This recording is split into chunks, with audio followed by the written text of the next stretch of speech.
옆에 있는 분들하고 인사하겠습니다. 주님의 이름으로 축복하며 환영합니다. 주님의 이름으로.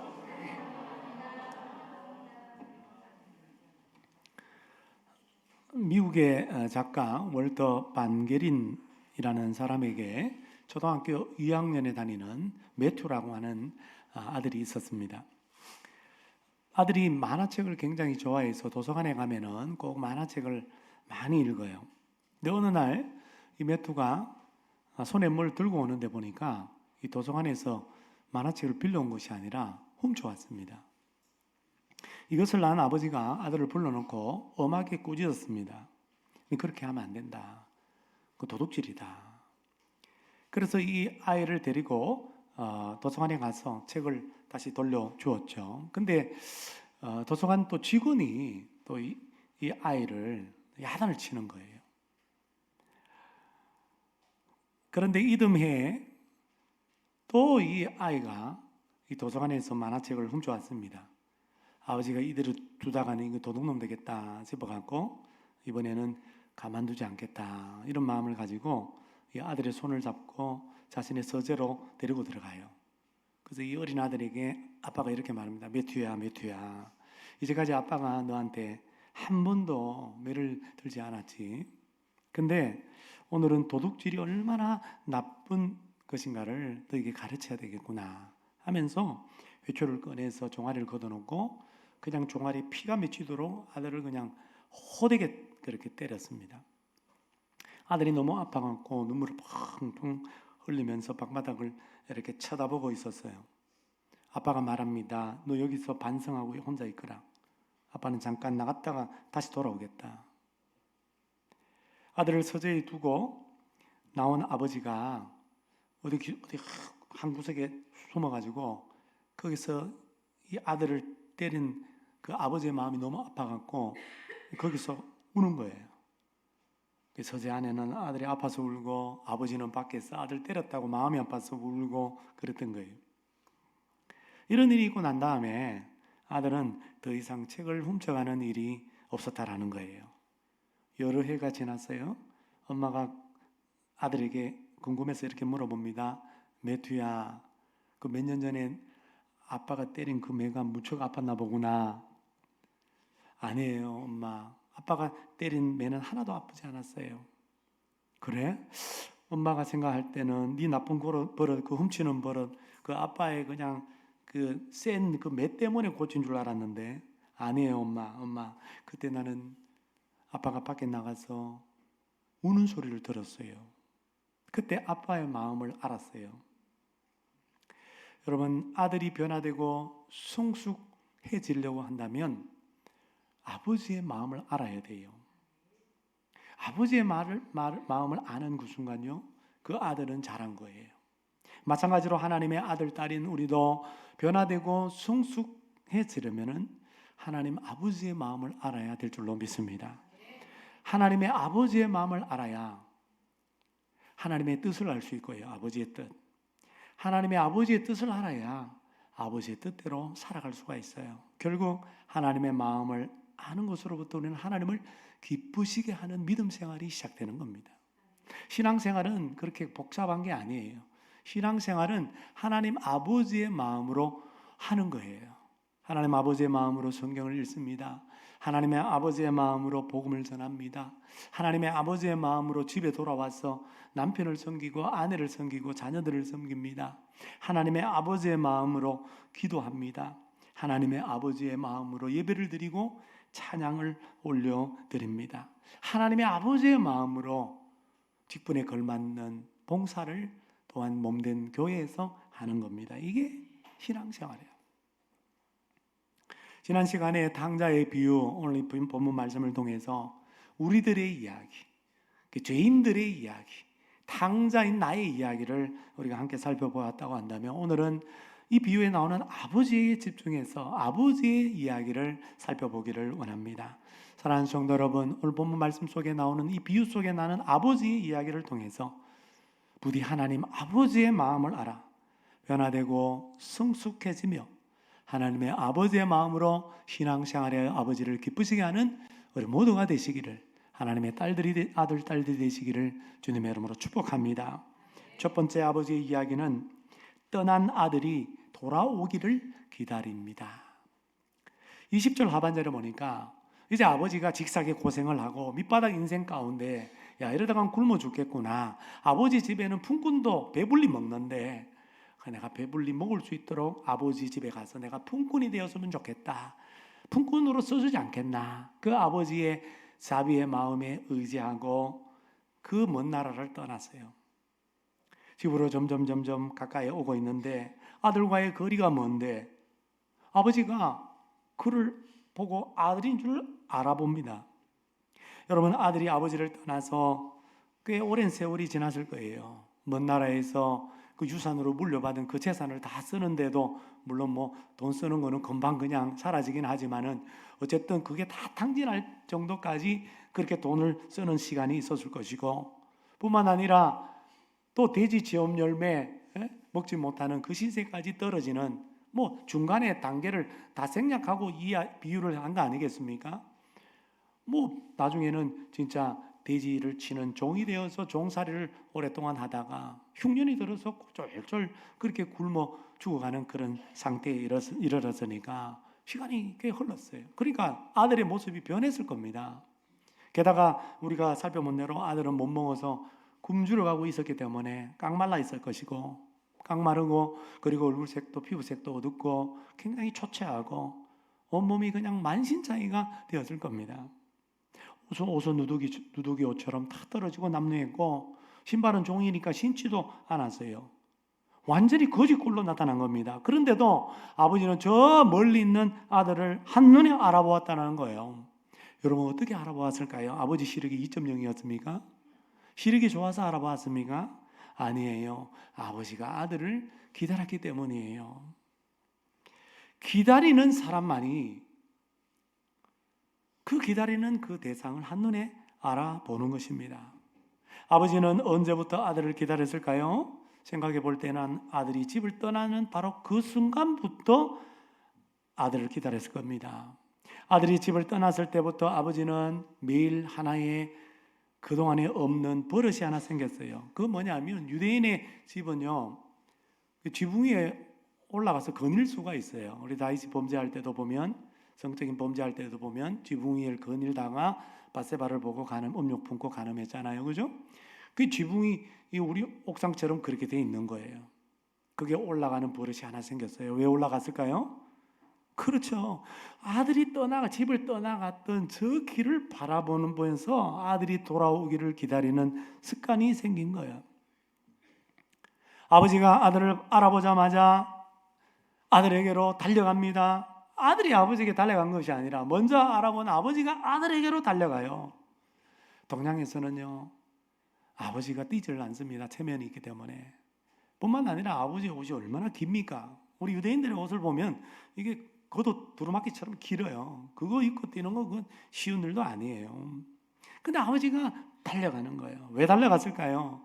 날마다 아들이 돌아오기를 기다리기 때문이에요. 그렇습니다, 여러분. 기다리는 사람만이 먼저 알아보고요, 기다리는 사람만이 달려가는 거예요. 여러분, 아들은 집을 떠날 때부터 그 순간부터 아버지라는 존재는 잊어버렸어요. 아들의 기억 속에 아버지는 없어요. 떠나려고 했던 이유도 아버지의 구속에서 벗어나서 자유를 얻어 내 마음대로 살려고 떠났던 거 아닙니까? 재산 받아서 떠나는 그 순간부터 아버지가 어디 있어요? 아버지라는 존재는 없어요. 안중에도 없습니다, 아버지는. 그러나 아버지는 아들이 떠나는 그 순간 한시라도 아들을 잊어버리지를 못해요. 이게 아버지의 마음이에요. 아버지의 마음은 떠난 아들에 대한 그리움으로 언제나 가득한 것입니다. 그래서 언제나 아들이 돌아오기만을 기다리는 거예요. 어떤 아들이 아버지 앞에서 잘못을 심하게 하고 집을 나가버렸어요. 아니, 지가 잘못해놔놓고 지가 집을 나가요.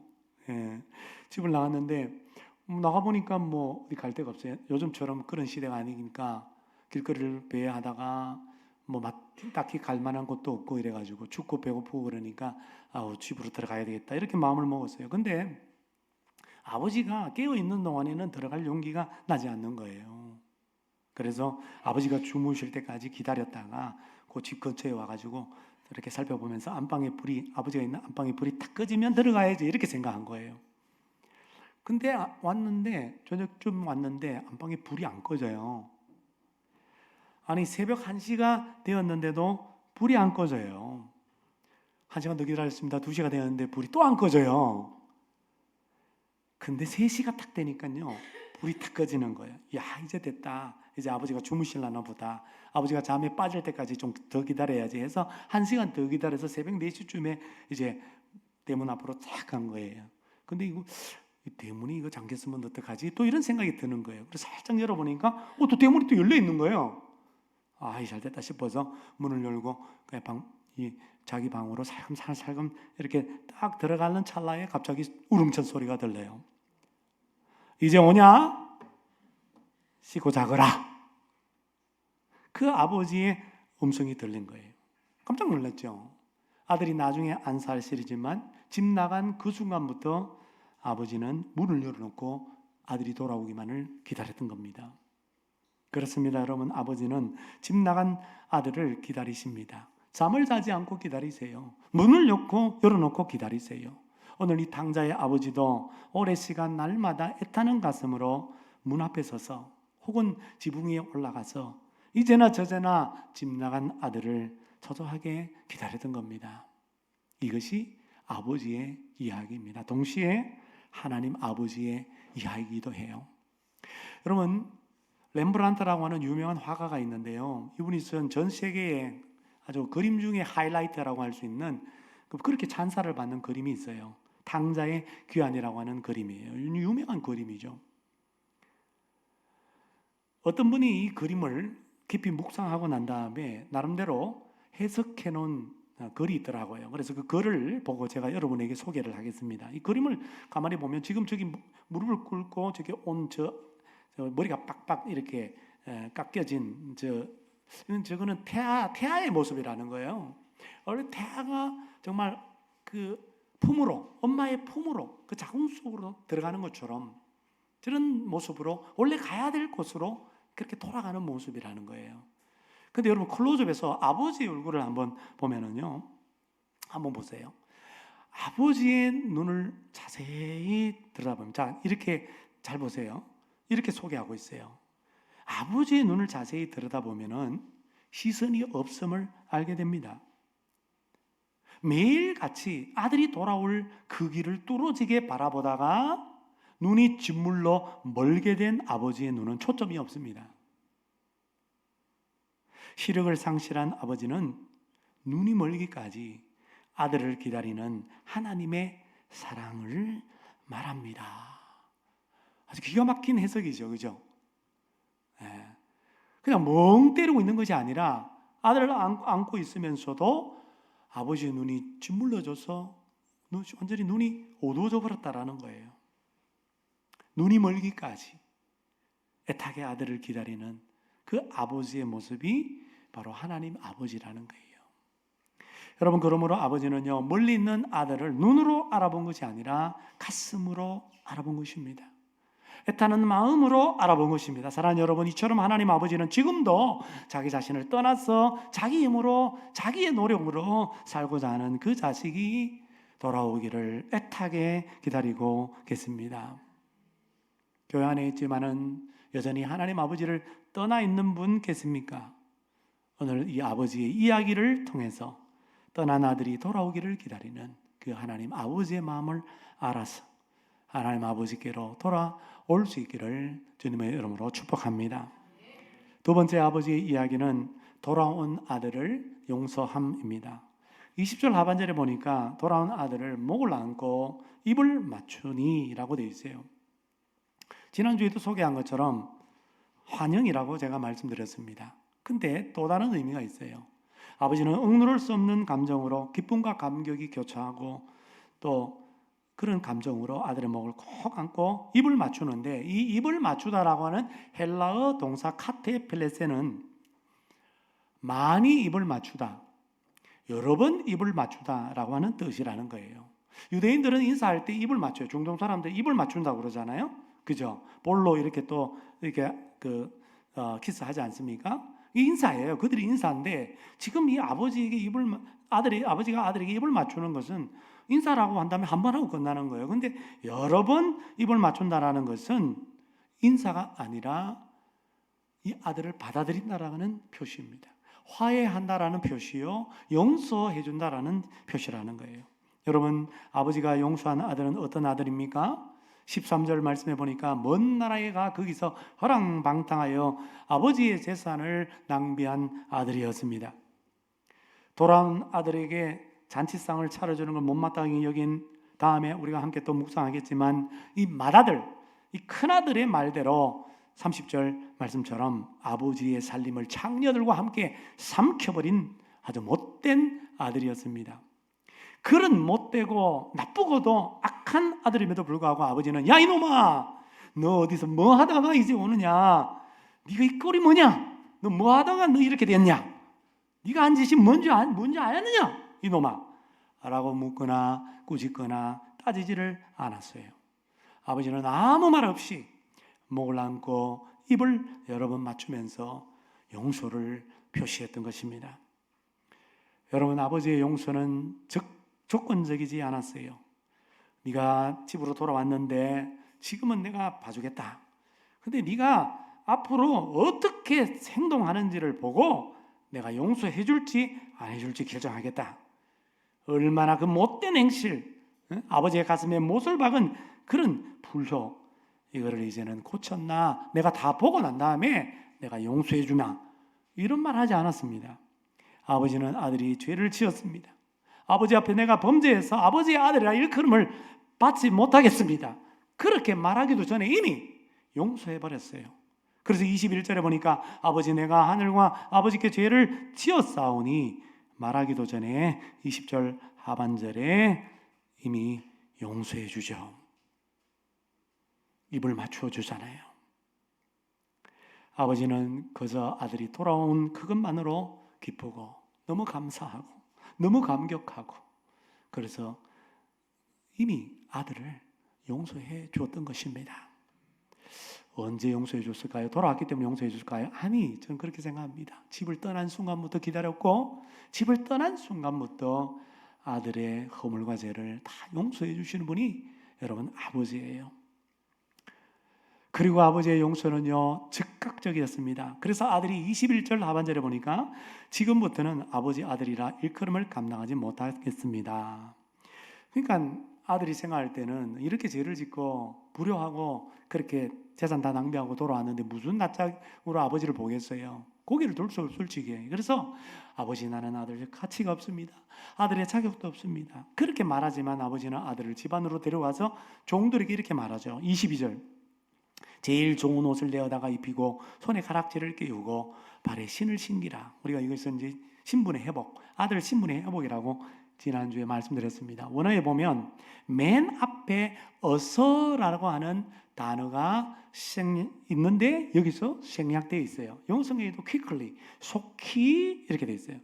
그래서 표준 세번역이라는 번역 성경에 보면요, 어서라는 단어를 넣어서 이렇게 번역하고 있습니다. 어서 가장 좋은 옷을 꺼내서 그에게 입히고 손에 반지를 끼우고 발에 신발을 신겨라. 그러니까 뭐예요?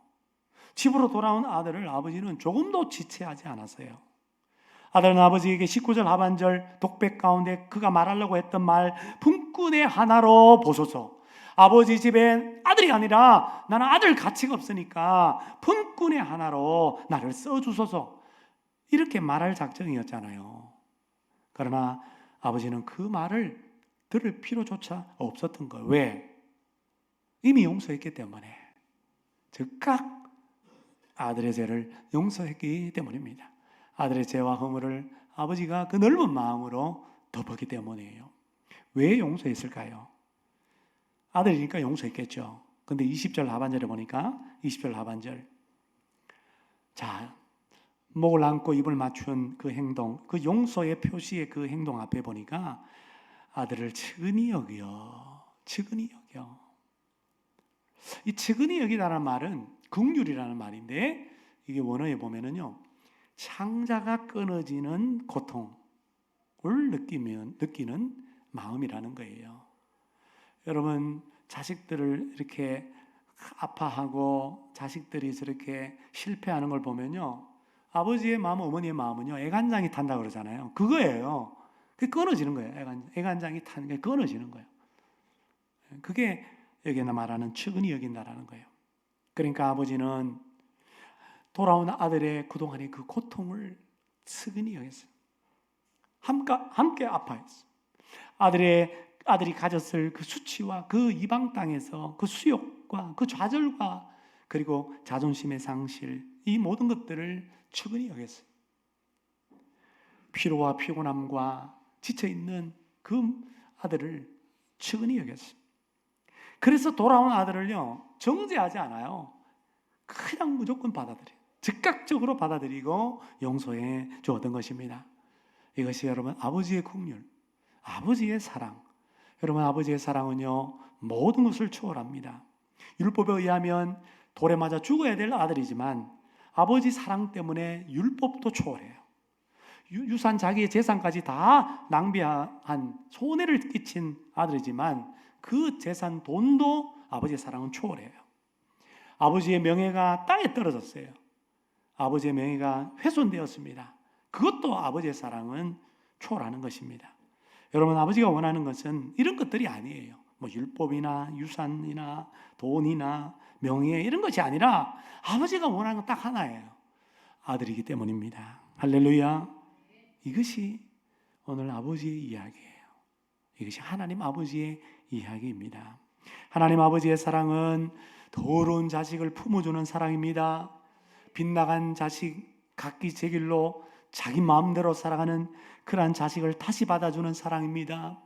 아버지는 눈꼽만큼도 생각하지 않고 아버지의 용서조차도 모르는 그 어리석은 자식의 목을 끌어안고 입을 여러 번 맞추면서 받아들이고 용서해 주는 사랑입니다. 이것이 여러분 십자가의 사랑이에요. 하나님 아버지께서 자기 자신을 떠난 우리를 위하여 어디까지 희생하셨습니까?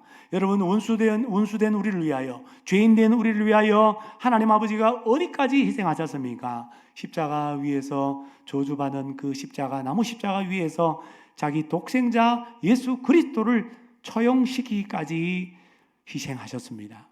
그러므로 내가 아무리 고개를 들 수 없는 죄를 지었다 할지라도, 내가 하나님 앞에 아무리 완벽한 모습으로 살아간다 하지 않다 할지라도 하나님 아버지의 용서에서 우리는 결코 제외되지 않는 것입니다. 하나님 아버지의 가슴은 넓어요. 하나님 아버지는 탕자의 용서에 인색하지 않습니다. 넘치도록, 후하도록 여러분 용서를 베풀어 주십니다. 70년대 미국 뉴욕 지역을 휩쓸었던 악랄한 살인범이 한 사람이 있었는데요. 그 사람의 이름은 버커라고 합니다. 이 버커라는 사람은 사람을 많이 죽였어요. 너무너무 많이 죽였습니다. 그래서 300년형에 처해졌어요. 몇 년요? 300년형이에요. 지금도 복역 중입니다. 그는 중산층의 유대인 가정에서 외아들로 자랐습니다. 얼마나 부모가 애지중지하면서 이 독자를 잘 키웠겠어요. 정말 부모님의 사랑을 듬뿍 그렇게 부어줬는데요. 참 신기해요. 이게 사랑을 부어주면 좀 잘 자라야 되는데, 근데도요, 이 아들 버커는요, 어릴 때부터 성격 장애가 있었대요. 그리고 말썽을 많이 일으키는 사고 덩어리였습니다. 사고 뭉치. 자라서 이제 머리가 이제 커지니까 이제는 또 웬걸 유대인이면서도 사탄 숭배자가 됩니다. 사탄 숭배자. 그는 사탄을 섬기는 자들과 함께 어울려 다녔고 사탄으로부터 이제 뭐 이상한 소리를 들어요, 여러분. 그러니까 사람을 죽여라, 사람을 죽여라, 이런 소리를 들어요. 또 시각적인 걸로 또 보여줘요. 누구를 죽여라 이렇게 보여준답니다. 그래서 그 사탄의 종이 되어서 시키는 대로 사람들을 그렇게 많이 죽였습니다. 그가 체포되었을 때 그의 어머니가 배신감을 느꼈는지 아니면 얘는 구제불능이라고 생각했는지 몰라도 인터뷰를 했는데요. 방송 매체와 인터뷰를 하는데 뭐라고 했냐니까 내 아들 반드시 죽기를 바랍니다. 내 아들 사형에 처해 주십시오. 이렇게 한 번도 아니고 3번이나 인터뷰가 하는 가운데 말했다고 합니다. 감옥에 갇혀서 이 버크가 감옥 생활을 하는데 어느 날 예수 믿고 회심한 거듭난 크리스찬 죄수를 만났어요. 그 죄수가 전도를 합니다. 버크, 예수님께서 당신을 사랑하십니다. 나랑 친구합시다. 나 예수 믿어요. 버크가 말합니다. 나는 너무도 큰 죄를 지은 자요. 하나님은 나의 죄를 절대로 용서할 수 없을 것이요. 나는 관심 없어. 딱 잘라 거절했습니다. 버크 포기할 사람이 아니에요. 버크, 당신은 유대인 가정에서 자라지 않았어. 그러니까 성경책을 알잖아요. 여기 신약 성경의 시편을 알잖아요. 이 신약 성경의 시편도 딸려 있는 이 책이 있으니까 이 신약 성경책 한번 읽어보세요. 버크가 처음에는 무관심했지만은 감옥 안에서 뭐 하겠습니까? 그 시편이 들어있는 이 작은 신약 성경책을 받아들고 읽기 시작했어요. 근데 시편 34편 6절, 이 공고한 자가 부르짖음에 여호와께서 들으시고 그의 모든 환난에서 구원하셨도다. 이 구절에서 그가 큰 감동을 받아요. 지금 자신만큼 이런 큰 환난을 겪는 사람이 누가 있겠어요?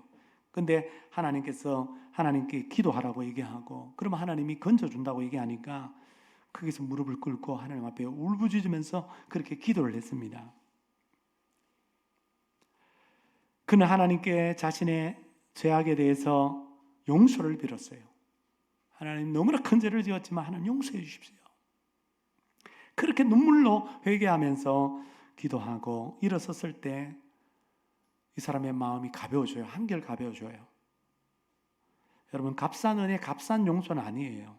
처절하게 하나님과 씨름하는 가운데 어떤 용서에 대한 확신을 가지고 마음의 기쁨과 평안을 얻게 되고, 예수님을 영접한 그 이후로부터 마음에 소망이 생겼어요.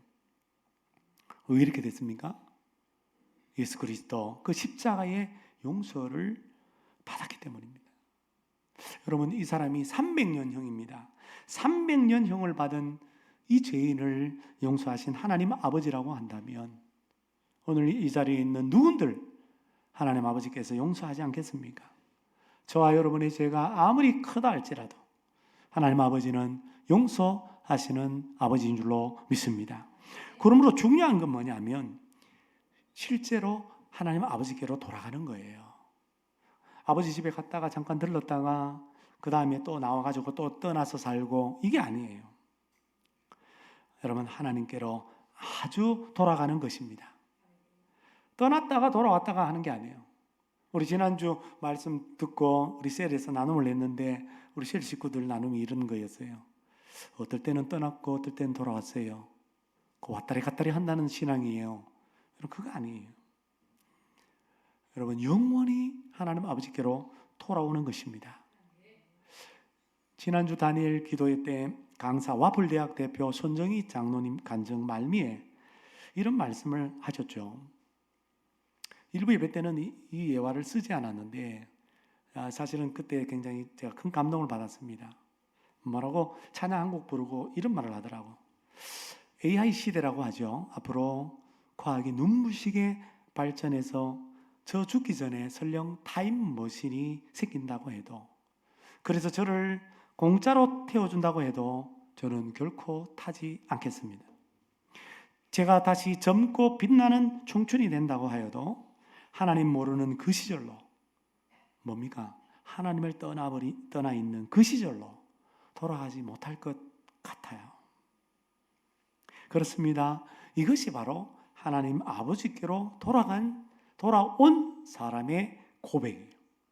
하나님 아버지께로 겉으로만 돌아오는 것이 아니라 우리의 몸과 마음이 돌아오는 것, 이것이 여러분 진정한 회개인 줄로 믿습니다.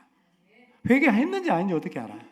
회개에 합당한 열매, 그 삶을 보고 우리는 알 수가 있는 거예요. 사랑하는 여러분, 하나님은 오늘 우리에게 말씀하고 있습니다.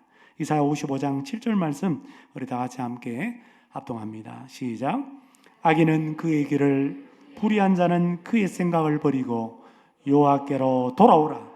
그리하면 그가 긍휼히 여기시리라. 우리 하나님께로 돌아오라. 그가 너그럽게 용서하시리라. 할렐루야. 사랑하는 성도 여러분, 하나님 아버지의 용서는 나의 고백에 달려있지 않아요. 나의 눈물에 달려있지 않아요. 하나님 아버지의 크고 넓은 사랑의 품에 달려있는 줄로 믿습니다. 그러므로 하나님 아버지의 그 넓은 사랑의 품으로 속히 돌아올 수 있기를 바랍니다. 용서받을 수 있기를 바랍니다.